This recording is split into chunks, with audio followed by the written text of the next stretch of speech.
So this was actually first published in 1919 in the Egoist, and later in 1920 it was published in the Sacred Wood Essays on Poetry and Criticism. Just note it down. It was first published in 1919 in the journal that is the Egoist, uh, volume 6 in September, October, volume of issue of the Egoist, and later it was reprinted in the Sacred Wood Essays on Poetry and Criticism.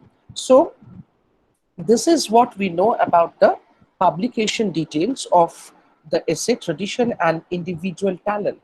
Now, before going to the detailed discussion and line by line analysis of the essay, we need to know what actually Eliot wants to do and what is actually his plan in this essay, what he wants to establish in this essay. Now, here actually redefines he redefines tradition. So, as you know, as you can assume from the very title of the essay, tradition and individual talent. So here he is trying to redefine and reconstruct a sort of relationship between tradition, what tradition is, and how tradition has been related to, or how tradition is connected to individual talent. Now we always we generally have the idea that something which is traditional is quite opposed to individual talent, or individual talent in its establishment goes against the very traditional idea. So Eliot redefines this, and he argues that actually there is no such individual thing or watertight compartmentalization in the ideas of tradition and individual talent. And while doing so, he redefines the very idea of tradition. Now, here he is redefining tradition by emphasizing, he's doing what? He's emphasizing the importance of history. While while oh, people are still joining. So while redefining tradition, Eliot is doing what? He is emphasizing the importance of history to writing and understanding poetry. Now he tries to establish a sort of relationship between the understanding of tradition and the writing of poetry and understanding poetry. And then he argues that poetry should be, so this is the first part. So there are mainly three parts in the essay. One is where he is redefining tradition. From next class onwards, try to join earlier. So if when I'm taking classes and all the time you are joining, I have to admit everybody. So I feel there will be a sort of disturbance on my part. So try to join as early as possible. I know there was some technical glitch today, but from next class onwards, we will be more careful while joining, and I will be also careful while generating the meeting link. Okay, so there are mainly three parts in the essay. One is where he is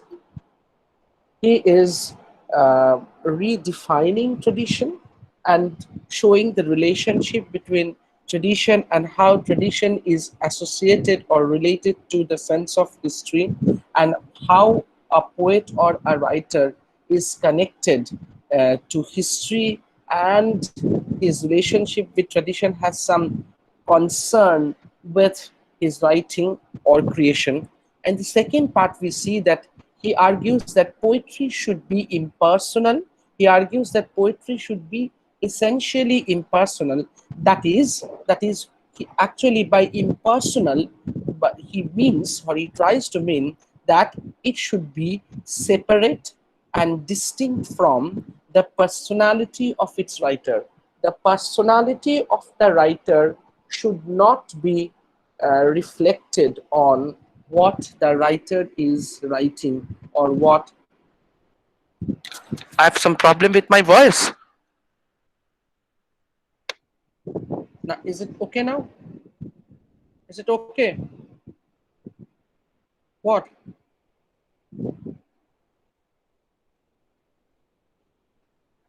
Okay, okay. Now, what happens when he is telling that that poetry should be impersonal? He wants to mean that the creation or what the poet is writing, it should not be the personality of the writer or the personality of the poet should not be reflected upon what the poet or the writer is writing. And here, in the third part, we see that he is establishing a sort, he's discussing both the things, Eliot's, his idea of tradition and how he redefines tradition, as well as the impersonal theory of poetry. He discusses the things and then he makes a connection between the two concepts that he discussed in the very outset of the essay, that is tradition and individual talent. So regarding that idea of tradition, Eliot says that tradition is complex and unusual. So tradition is what? It is complex and unusual. So regarding complexity and unusuality of poetry, he says that when we utter the word tradition, when we think of the word tradition, what comes to our mind? What is the very basic idea or the very basic impression of tradition that we have? That is, tradition is something which is very stable. Tradition means something which is immovable, something which never changes. Tradition is something which is firmly uh, posited. You cannot change. But Eliot says that tradition is not something like that. So in Sanskrit literature, we find that tradition, the Sanskrit word for tradition is parampara. So in parampara, we find that it is a combination of two words, param, aparam. So that means parampara means one something which is stable as well as something which is aparam, which is not stable, which is unstable. So parampara means it is a combination of something which changes as well as adds something to what exists. So parampara means not, it is not something which never changes. Parampara means something which changes and adds something to what exists. So this is parampara. So parampara is not something which is stable, which is strongly posited and never changes. It is not like that. It is an ever evolving, ever changing process. So Eliot also focuses on this when he redefines or when he intends to redefine tradition.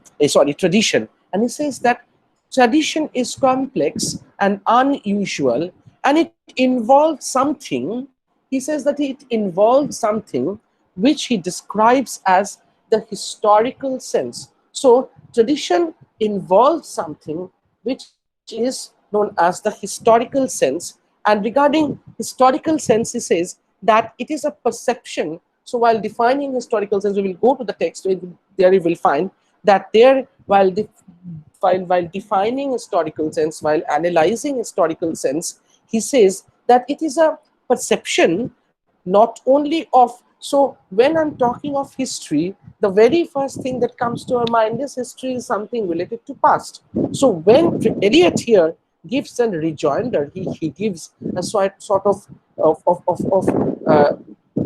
addition to the very idea of the historical sense, that is, it is not only related to the pastness of past but also of its presence. So historical sense is something which is not only related to the pastness of the past, but historical sense is also concerned with the present of the past. So if we keep aside history as something which only belongs to the past, I am doing injustice to the very historical sense.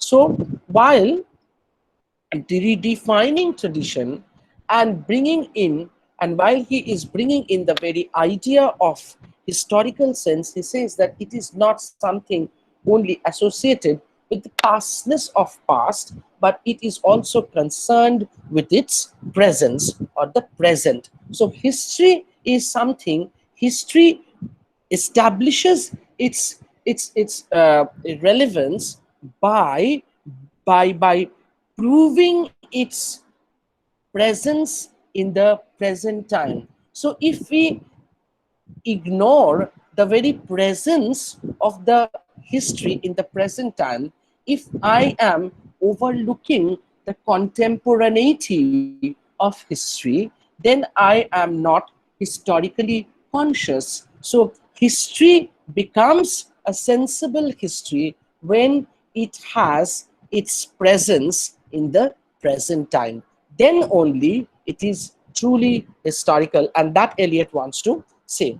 So here we see that there are three parts, three sections actually in the essay. That is the first part where he defines tragedy. Sorry, where he defines and redefines the very idea of tradition. The second part is the impersonal theory of poetry, and the third section, it is the discussion on Eliot's idea of tradition as well as the impersonal theory of poetry. Now, regarding the historical sense, his Eliot says that historical sense, I've said earlier, that it involves the pastness of the past, not only the pastness of the past, but also the present. And he says that one who has the historical sense, he says that a person or a writer or an artist who has a historical sense feels, he feels that the whole of literature of Europe, he takes up the literary tradition, he says that the whole of the literature of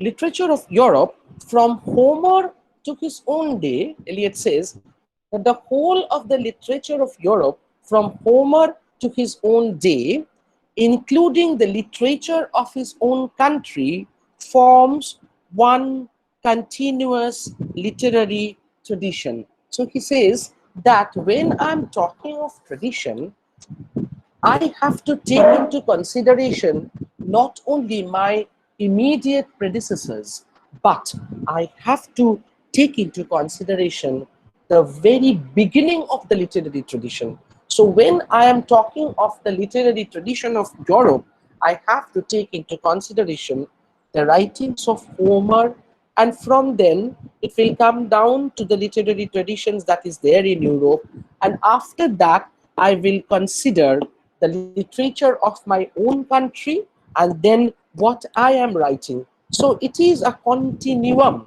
So I have to consider the continuum, the very tradition. So tradition is not something which is stable, which is strongly grounded and never changes. It is an ever evolving process. And then he says that when I have to be historically sensible while writing, or as a writer, if I have to be historically sensible, I have to take into consideration the literary tradition that was there at the very beginning and how it came down to the present time. And it will start from the very generalized space, and then it will narrow down to what actually the writer is writing. So a writer is writing not as an individual, but he has the very burden of tradition on his back. So when I am writing a single line of poetry, it is not just a single individual line that I am creating, but this line adds something to the very tradition of literary history. So when a particular writer, when Jibanananda Das or um, Robert Frost or any writer is writing a single line, he or she is adding something to that great tradition. And interestingly enough, when Eliot says that history or the sense of history is not something which is only associated or related to the pastness of the past, but also of its present, he said that, just a minute, he said he wants to mean that it is not that the past only affects, or the past only actually controls or forms or appropriates or the past only actually controls the present, but it is also the present that redefines, reconstructs, remolds the past. So suppose I don't have a board here. Suppose so I'll take this just a minute.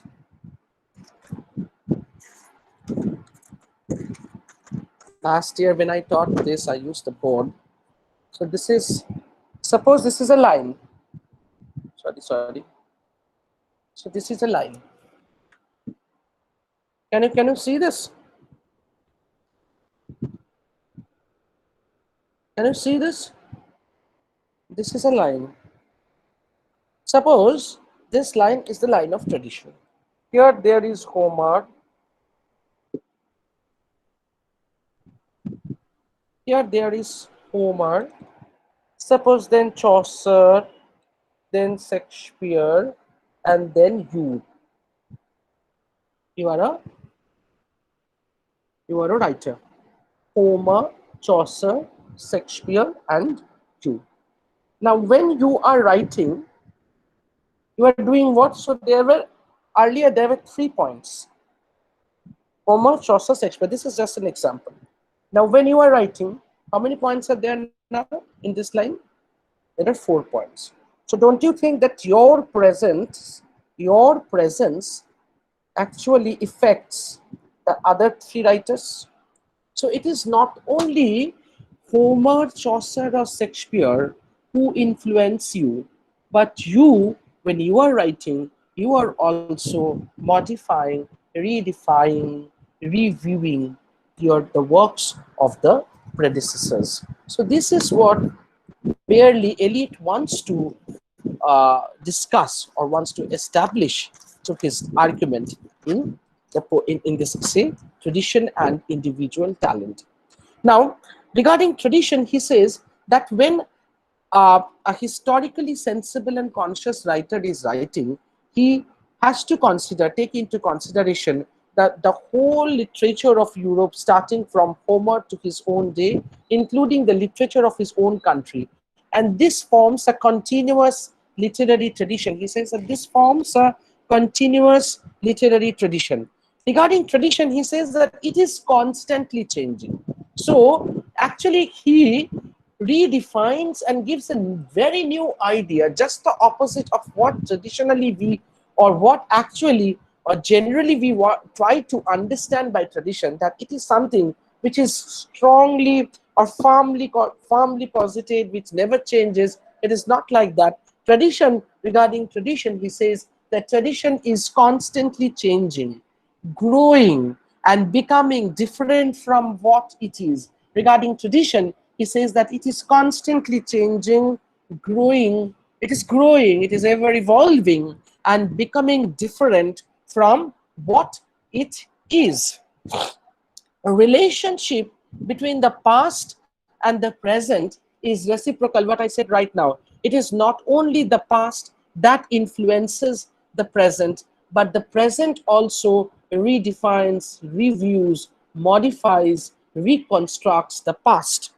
So Eliot himself, actually, when he started writing the very first line of Westland, that is April is the cruelest month, it takes us back to the very reference of Chaucer's line in the very first line of the Canterbury Tales, that is one that April is the sweetest month, and Eliot took up that. So tradition, so when Eliot is writing the very first line of the Westland, that April is the cruelest month, he has the very burden of tradition upon him, that Chaucer wrote April is the sweetest month, but for the modern people, the people of this time or this age who are living in the post-World War life, for them, April is not the 12th month. So the tradition is there. So it is not only Chaucer who influences Eliot, but Eliot also reviews or or realigns the very idea of what Chaucer felt about the month of April. Okay, so the relationship between the past and present is reciprocal. The past directs and guides the present. The past directs and guides the present. and the present alters and modifies the past. So Eliot says that the past guides and directs the present or directs the present, and the present alters and modifies the past. So this is the very first section that we find in Eliot's writing, in Eliot's essay. The second is the impersonal theory of poetry. I think that before going to the impersonal theory of poetry, we should start the very essay. We will discuss in brief what actually Eliot wanted to mean by impersonal theory of poetry. Regarding impersonal theory of poetry, Eliot said that a poet should be objective and impersonal as a scientist. So he said that when a poet is writing about the pains and agony of a man, the personality of the poet should not be connected or associated with what he or she is writing.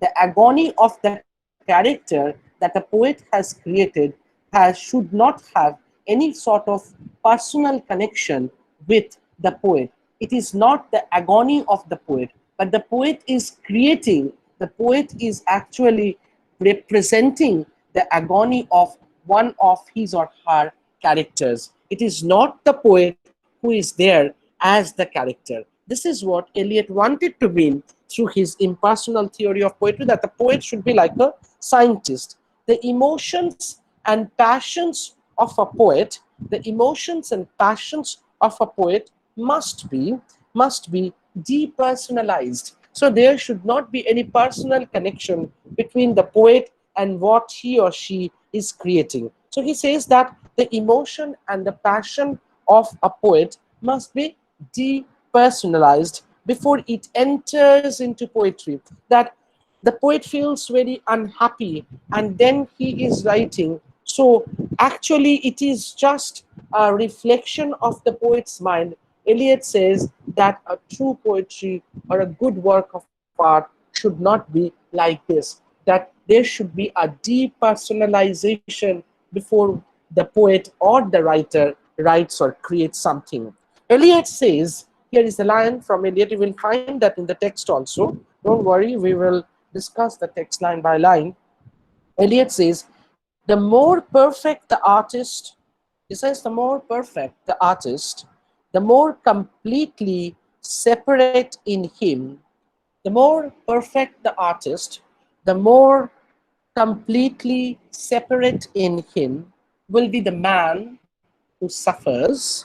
So there will be a separation, there will be a distance between the man who suffers and the mind that creates. That the man who is suffering is a character and the mind that is creating a character, there should be a distance, an objective distance between the two. So,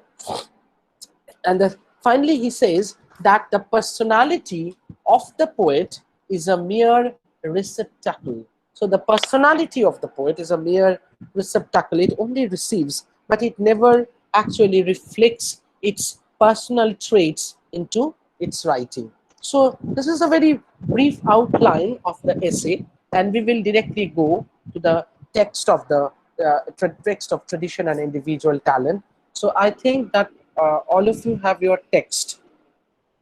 Do you have your text with you? Yes, sir. Yes, sir. Yes, yes, yes, yes. Vipul, why? Why don't you have your text? I have shared the text already.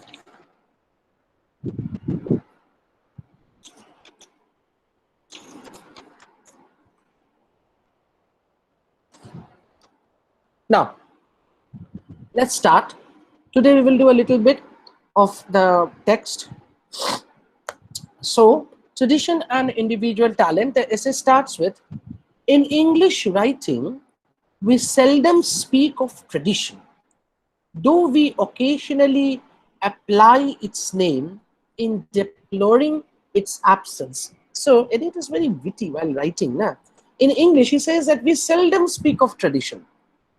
And while doing so, though we occasionally apply its name, so we do that while deploring tradition. So tradition, so it is very traditional. That means it is not good. That means it is very stable. That means it never moves. That means something it never changes. It is very traditional. Oh, he is so traditional. And then we obviously use the word orthodox. Someone who is traditional means that he or she should be orthodox.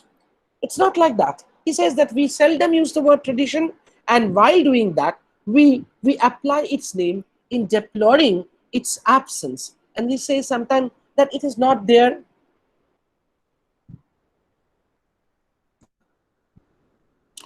deploring its absence. We cannot refer to the tradition or to a tradition. So he says that we cannot refer to the tradition, something that is the tradition, or to a tradition, to a mere tradition, to something, to any tradition, or that grand tradition. We cannot refer to the tradition or to a tradition. At most, we employ the adjectives.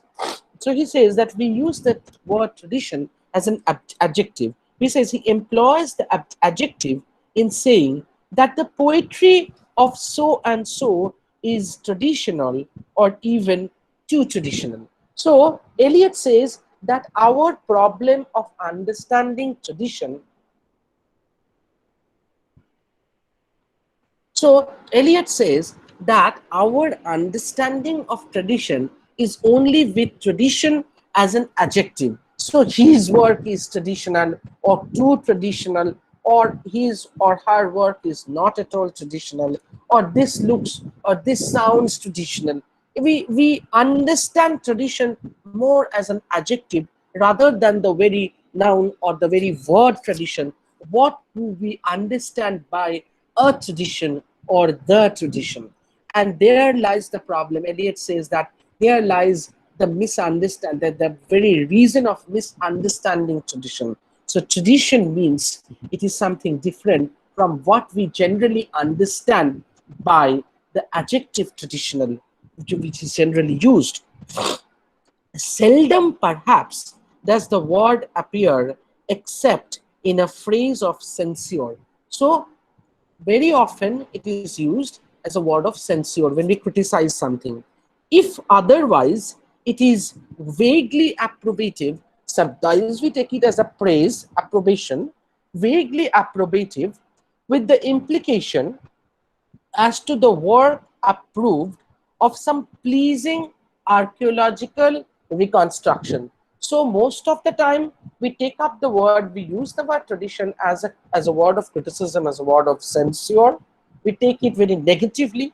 And when we use the word as a part of our praise or approbation, we consider the thing as a part of our praise or approbation when it has a connection with a sort of archaeological reconstruction. So when we are if we find that any work is reconstructing any archaeological thing or something of yore, so any work is actually disinterring or discovering something of the past, then we get the idea that this work is traditional and we praise this tradition. But in most of the cases, we use tradition as a word of censure. But we use tradition as a word of praise or approbation when the work has some connection with archaeological reconstruction. So Eliot says that our understanding of tradition is very vague and it is partial. So he wants to redefine, disinter, or review the very idea of tradition and connect it with the literary creation and the process of literary creation. Archaeological reconstruction. You can hardly make the word agreeable to English ears. He says that the English ears are not ready to accept the word tradition as a word of approbation or a word of praise. Why? Ears without this. So he says that you can hardly make the word agreeable to English ears without this comfortable reference to the reassuring science of archaeology.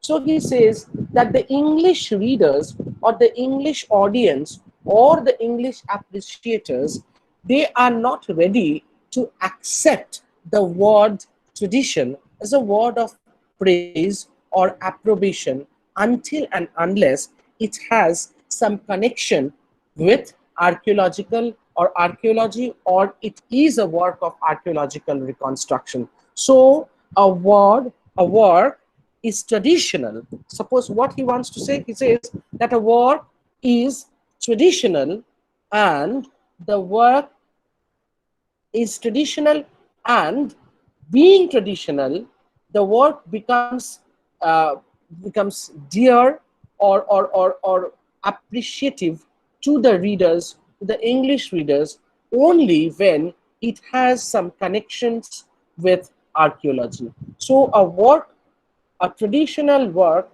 has needs, or it requires to have a connection with archaeology when it has to be appreciated as a traditional work. So he says that when a work has connections with archaeology, only then the work is appreciated as a traditional work. Otherwise, in most of the cases, we consider the traditional work with censure.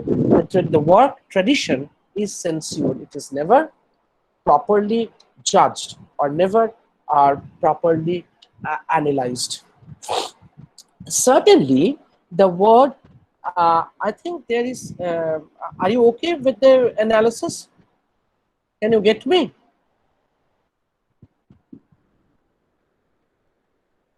Okay, okay. Certainly, certainly, the word is not likely to appear in our appreciations of living or dead writers. He says that certainly the word is not likely to appear in our appreciation of living and dead writers. So when we appreciate a living or dead writer, we don't use the word tradition. Every nation, every race has not only its own creative but its own critical turn of mind. So when we think of the tradition, literary tradition of any country or any culture or any nation, whatever it is, we always focus on the creative tradition of that country, of that nation.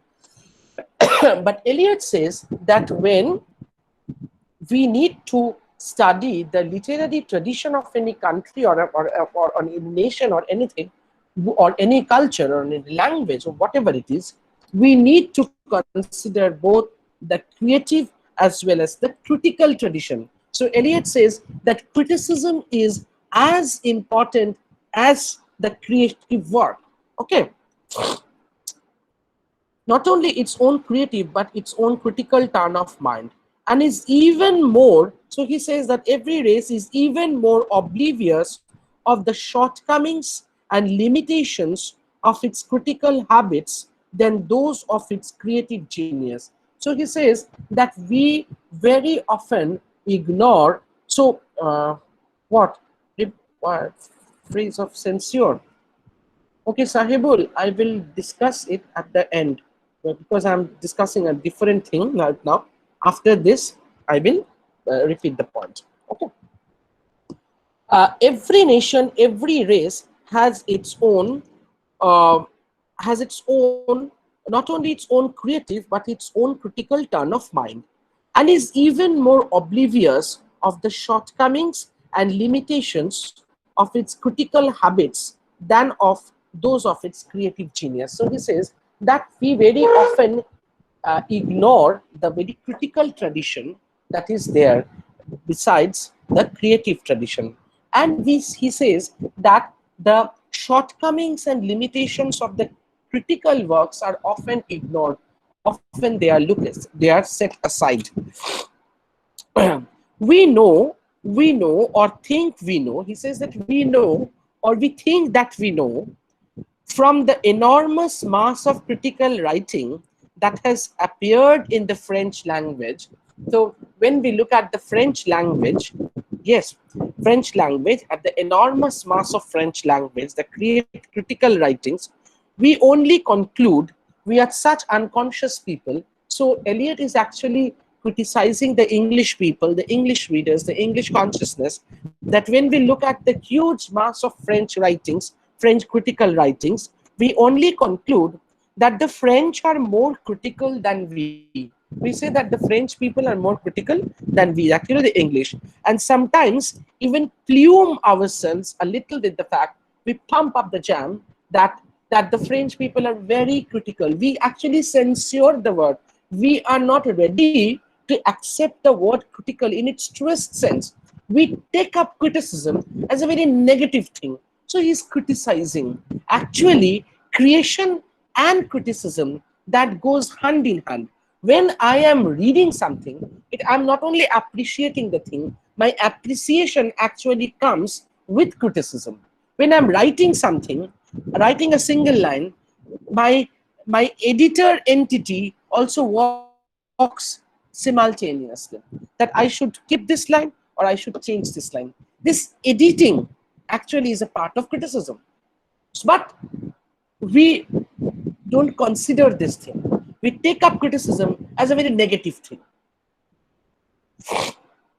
We say that we only conclude that the French are more critical than we, and sometimes even plume ourselves a little with the fact as if the French were less spontaneous. So it is a very general idea, it is a very general conception that one who is more critical, one who is more critical should be, uh, without any hesitation or without any kind of question, that one who is more critical should be less spontaneous, less creative. So we have a general conception that criticism and creation cannot go hand in hand. But Eliot wants to say that criticism and creation always they go hand in hand. So he says that the French people are more critical. That means the very inference that we can draw, that is, they are less spontaneous. Perhaps they are. Maybe. Maybe they are. Perhaps they are. But we might remind ourselves that criticism is as inevitable as breathing. So criticism is just like our breathing. It is very spontaneous. When the moment I'm thinking of writing something, my critical faculty starts working. What should I write? What should I erase? What should I keep or retain? And what should I edit out? So criticism and creation, they go hand in hand. So he says that perhaps they are, but we might remind ourselves that criticism is as inevitable as breathing. It is as spontaneous as breathing, and that we should be none the worse for articulating what passes in our mind when we read a book and feel an emotion about it. So he says that I lost that. And perhaps that we might remind ourselves that criticism is as inevitable as breathing, and that we should be none the worse for articulating. He says that when we articulate something, what passes in our mind. So when we are articulating something, what passes in our mind when we read a book and feel an emotion, when I'm reading a book, or there is an emotion passing in my mind, feel an emotion about it, for criticizing our minds in their work of criticism. So he says that whatever we do as a part of our creative job, whether if I'm writing something or I'm reading something, my critical faculty works hand in hand. When I'm reading a single line, an emotion passes through my mind. I feel a sort of emotion while reading a line, while reading a poem, or while reading a novel. And this emotion, this understanding of emotion, this feeling of emotion, this analysis of emotion is, so when I'm expressing the emotion, that reading this line, I feel that, so this is criticism. So, can you appreciate any creative work without being critical about it? It is not possible. But we think that these things are on the two parts of the binary. We always tend to binarize the things with something which is less creative is critical, or something which is more critical is less creative. But it is not like that. And Eliot wants to focus on this. He wants to emphasize on this particular point.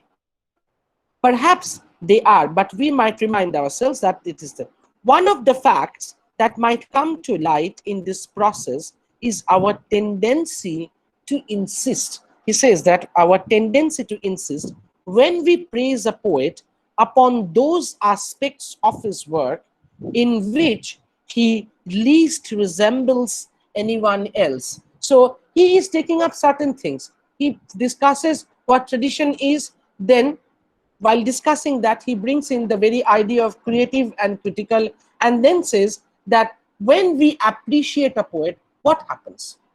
What we appreciate and what we don't like to appreciate. He says that we appreciate that part of the work of a poet which resembles the least with the predecessors. He says that one of the facts that might come to light in this process is our tendency to insist. We always tend to focus or emphasize on what? When we praise a poet, when we are praising or appreciating a poet, when what we do, we try to insist upon those aspects of his work. We focus on those aspects of his work. We tend to appreciate those aspects of his work in which he least resembles anyone else.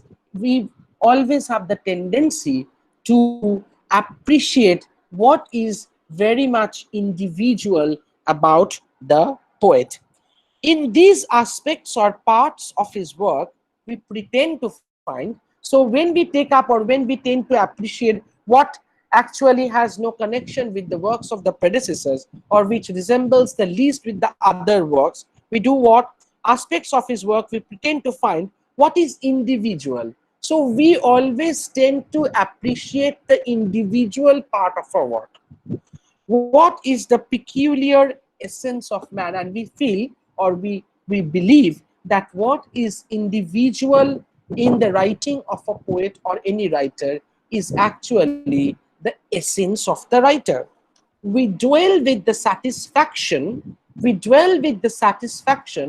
upon the poet's difference from his predecessors. So we appreciate, or we tend to appreciate, how and where that particular writer or poet is different, singular, unique from his predecessors, or more precisely, or more particularly, especially his immediate predecessors. What we want to appreciate in Shakespeare or Dryden or Jibanananda or Rabindranath is that how and where these writers are individual and quite different from their predecessors.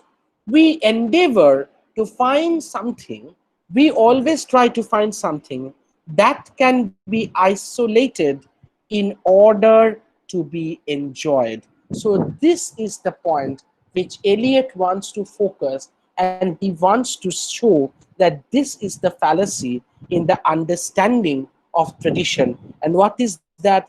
We try to appreciate what that can be isolated. So we want to enjoy what is unique. We want to enjoy what is isolated. And there lies the fallacy in the understanding of tradition.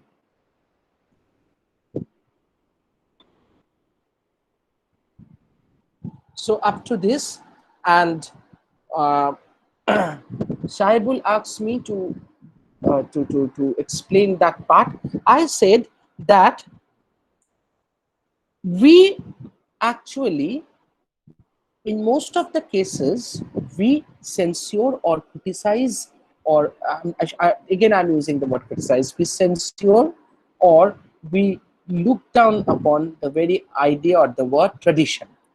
But in few cases, there are cases where we find that we praise tradition when we find that that particular work has some connection with archaeology, or that particular work is an archaeological reconstruction, then only we have the tendency to praise tradition. Otherwise, in most of the cases, we censure tradition. So that is actually Eliot is trying to show that how we misunderstand, or where lies our misconception in understanding the very concept of tradition. So I think I should call it a day, and this is the first class. And you go through the text, and most probably I will take the next class on Monday. I'll let you know. Okay, is it okay?